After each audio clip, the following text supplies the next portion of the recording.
and it reflects on some of the women DJs that have now become increasingly prominent. And the earlier part of the publication in its contents talked about dance hall features, so that reggae nowadays, in its purest form, had become intermixed with the dance hall, and one might very well say, to what extent is all of this cultural mix emerging to provide uplift, challenge, support? Because one of the things in the book, and one of the concerns that we have with some of the artists, of course the German ban is part of it. Part 1, political patronage and gun violence in the dance hall. So, if you ask Jamaicans what is our number one problem, the response tends to be crime and violence. In fact, there's a heading today in the Gleaner which talks about St. Catherine, and in fact children involved in a gang war between two parties, about 50 of several hundred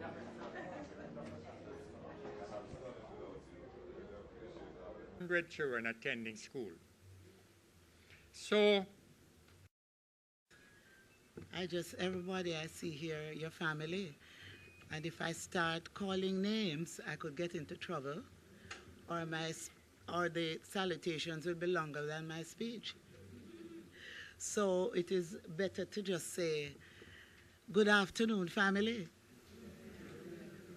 Good afternoon, family. What go on? Now, of course, I have to give special acknowledgements to the chairman of this function, Dr. Sangster, and to the members of the council of the Institute of Jamaica, and of course Herbie Miller. Where are you, Herbie? Oh, there you are. I'm going to ask you to really give them a big round of applause, because they're why we're here today. There are one or two other special big ups, but later on in my presentation. I'm still waiting on Dermott, right? So you should be here shortly. But on this final day of the third celebration of Reggae Month, I'm particularly pleased to participate in this twofold event, which is the launch of the music edition of the Jamaica Journal, as well as the official handing over of the Dermott Hussey collection to the Jamaica Music Museum. These two very important acts mark a growing recognition of the contribution of Jamaican music to our nation's development. They also signify that we understand that unless we play a very active role in preserving our musical history, we would have done a great disservice to future generations, and we would have dishonored the legendary heritage that has been left to us. During the more than 40 years of its existence, the Jamaica Journal has featured numerous articles examining various aspects of Jamaican music, from its folk origins to its current popular incarnations. And I have to pause to say it's interesting that the minister who was center of the founding of the Jamaica Journal was also a record producer and also my mentor. So it's really my pleasure to be here this afternoon to feel that I'm a part of continuing that work. Now, this volume 32, number 3 of the Jamaica Journal, is particularly significant because it is the first time that the journal is presenting a full Jamaican music issue. I want to really applaud the Institute for this, and I think you really should.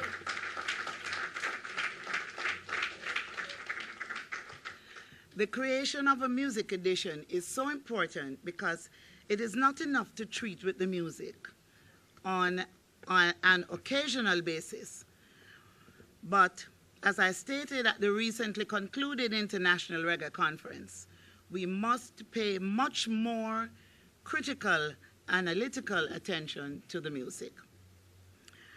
And of course, we must always try to be accurate, as this publication is one that will be used by scholars, students, researchers, people all over the world, and it will be, I know, quoted extensively.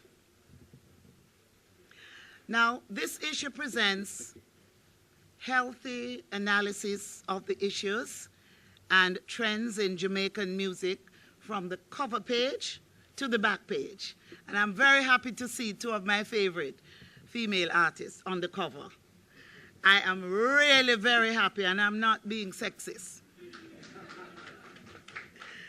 I congratulate the Institute of Jamaica and the Jamaica Journal, as I said earlier, for providing this platform for concentrated discussion on the music.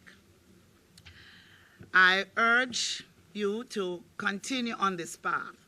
This is the first music issue. Let it not be the last. And I'm saying that because I also plan my own version of the story. In the editorial of the first Jamaica Journal, Alex Gradisoff wrote the aims of the publication, and I quote, "To achieve simplicity, vigor, clarity, relevance, whether through words or pictures." The Jamaica Journal has again met its aims with this issue and continues the great tradition of treating Jamaican culture with the vigor it deserves. I firmly believe that our people cannot be left to make accidental discoveries about their history. We must find ways to facilitate our people's access to their heritage. And this must be an effort if we are to be successful. And so I'm happy to see all the faces here today because you have the creative people, you have those who like to research and write the articles, you have the journalists and the commentators, Dr. Sangster, I read you all the time, and Laura over there, and of course Charles. The variety, the presence here today is so varied and so interesting that it really warms my heart to see the people who are here today, because what it says is that more and more we're crossing the divide and we're coming together to recognize from Kete to reggae, it's all about Jamaican culture. Therefore, I want to congratulate Dermott, who I imagine will be here shortly, for making this contribution, in fact, giving this important collection to the Music Museum. And while I do so, I also want to remind the audience here that one of the largest collections that have been given to the Music Museum was given by the Barnes brothers, Jeff Barnes, Vincent Barnes, and